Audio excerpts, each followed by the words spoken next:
kasus Hasto bukan sekadar perkara hukum. Ini pertaruhan besar bagi lembaga yang dulu digdaya, kini gamang di tengah arus kepentingan. Ada spekulasi, PDIP ingin menyelamatkan Hasto dengan harga politik. Dukungan ke Prabowo, imbalannya kekebalan hukum.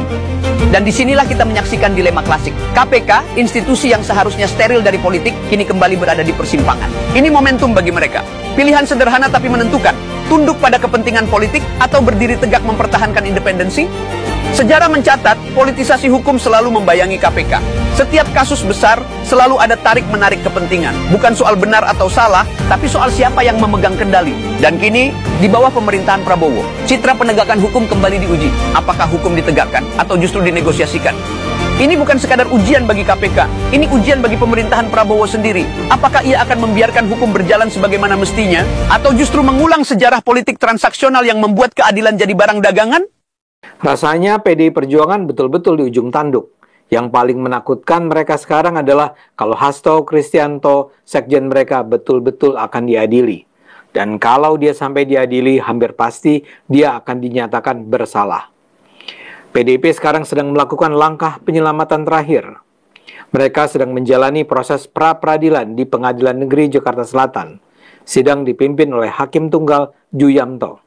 PDIP berharap pengadilan tidak jadi dilakukan dengan alasan bahwa sebenarnya proses menuju pengadilannya cacat dan tidak lengkap.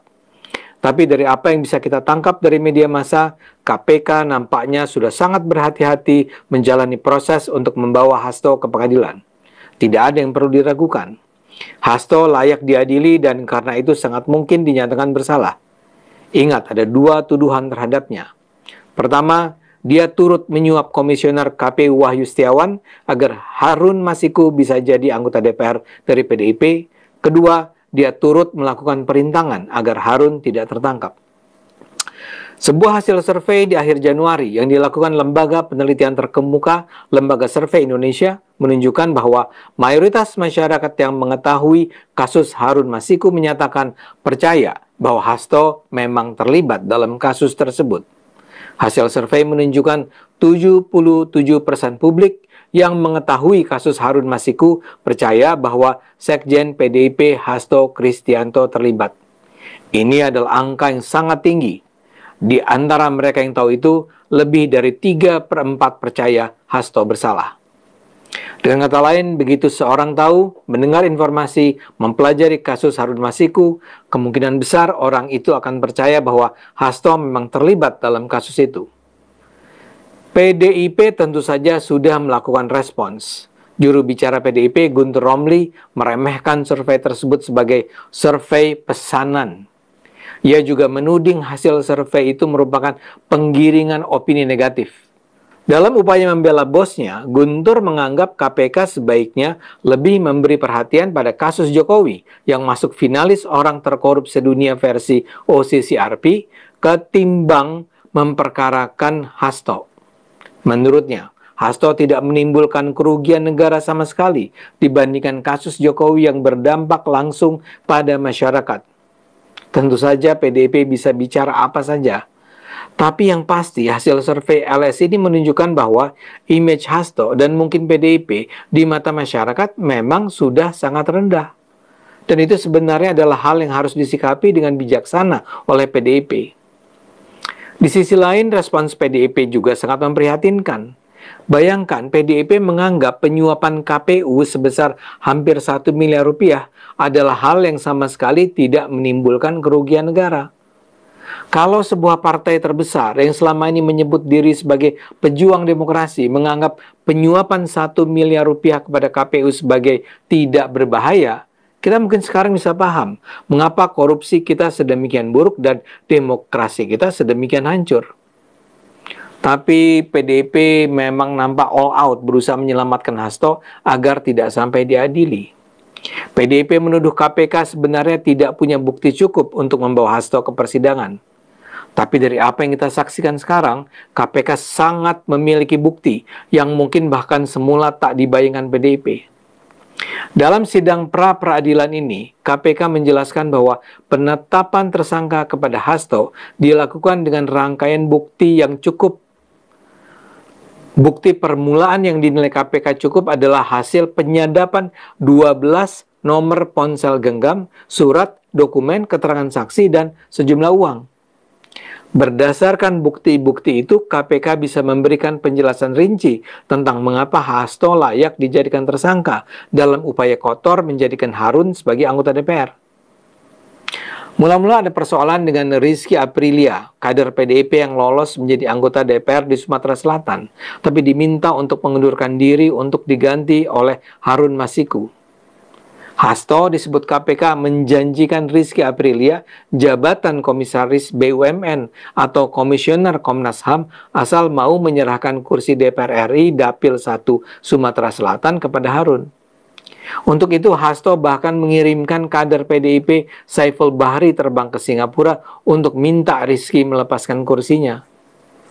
Tawaran jabatan di Komnas HAM maupun BUMN itu ditolak Rizky. Ia memilih tetap menjadi anggota dewan dan menyatakan akan melawan kalau dipaksa.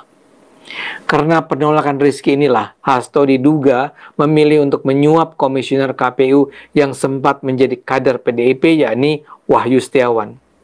Saiful kembali diutus bertemu Wahyu. Wahyu minta uang sogokan 1 miliar rupiah, tapi bisa ditawar oleh Saiful sehingga cukup dibayar 900 juta rupiah. Saiful kemudian minta Harun menangani biaya operasional sebesar 1,5 miliar rupiah. Ini semua diketahui oleh Hasto, yang bahkan diduga menyanggupi untuk ikut menyediakan uang agar urusan Harun cepat selesai. Menurut KPK, pada 16 Desember 2019, Hasto memberikan 400 juta rupiah kepada advokat PDIP Doni Tri Istiqomah melalui tas ransel yang dibawa staf Hasto Kusnadi. Doni menyerahkan dana itu kepada Saiful. Saiful juga dibantu anggota PDIP dan ex-anggota Badan Pengawas Pemilu 2005-2010 Agustiani Tio Firidelina. Upaya menyuap Wahyu itu akhirnya gagal karena adanya operasi tangkap tangan KPK. Wahyu, Saiful, Doni, dan Agustiani ditangkap. Dalam sidang pra-peradilan ini, KPK kemudian menjelaskan mengapa Hasto tidak jadi tersangka dan mengapa Harun bisa melarikan diri. Menurut KPK, ganjalan setelah kesuksesan OTT justru datang dari pimpinan KPK periode 2019-2024, Firly Bahuri. Firly disebut tidak ingin menaikkan status Hasto menjadi tersangka setelah melakukan gelar perkara. Tim KPK sebenarnya sudah memaparkan rangkaian peristiwa secara runut dan rinci, termasuk peran Hasto dalam konstruksi perkara tersebut. Tapi Firly menolak menyepakati menaikkan status pemohon sebagai tersangka. Ini tentu sangat mencurigakan. KPK dalam sidang pra-peradilan ini juga menjelaskan keanehan saat tim KPK berusaha menangkap Harun dan Hasto yang diketahui sedang berada di Kompleks Perguruan Tinggi Ilmu Kepolisian Jakarta Selatan pada Januari 2020. Saat itu tim KPK yang terdiri atas 5 orang di PT IKA justru ditahan oleh sekelompok petugas kepolisian di bawah pimpinan AKBP Hendy Kurniawan. Tim KPK digeledah tanpa prosedur, diintimidasi, dan mendapatkan kekerasan verbal dan fisik oleh tim Hendy Kurniawan. Mereka juga harus melakukan tes urin. Alat komunikasi dan beberapa barang milik tim KPK tersebut juga diambil paksa. Akibatnya, upaya tangkap tangan Harun dan Hasto gagal dilakukan.